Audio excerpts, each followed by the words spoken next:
Okay, so we're just gonna really quickly go over the SSL 500 series equalizer, the 611 EQ, 611 EQ.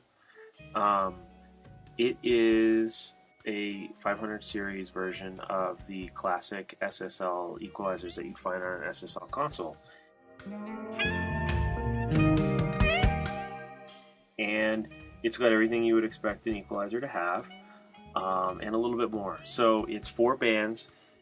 The mid-range bands are fully parametric, meaning you can adjust the gain, the frequency, and the gain, the frequency, and the width or the Q of the band that you're adjusting. And those are the blue and the green bands. Then for your low frequency and your high frequency bands, they are actually adjustable between a static, semi-parametric, if you select the Bell button.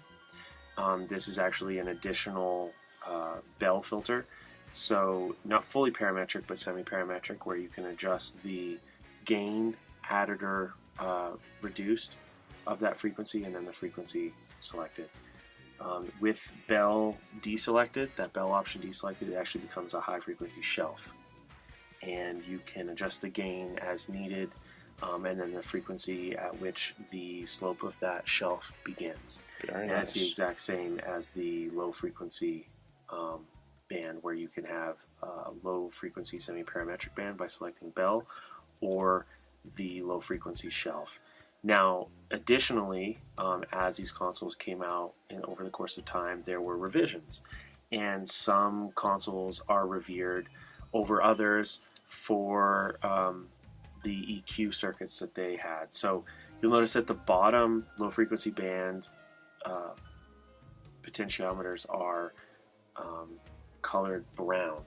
And so this was a very specific version of the SSL consoles that came out, and this is the brown EQ.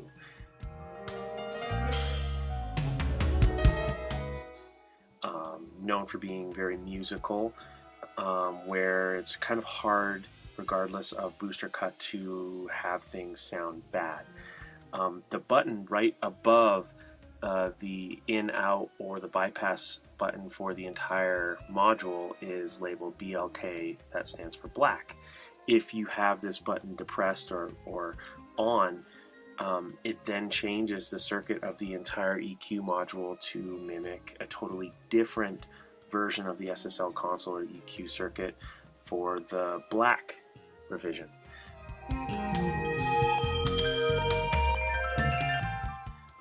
And that EQ is known for being a little bit more precise, where you can hone in on specific frequencies and cut them, I think, up to 18 dB. So it's known for a little bit of more precise equalization, and it's great to have on the single module because you can select whatever is best for your specific application at the time.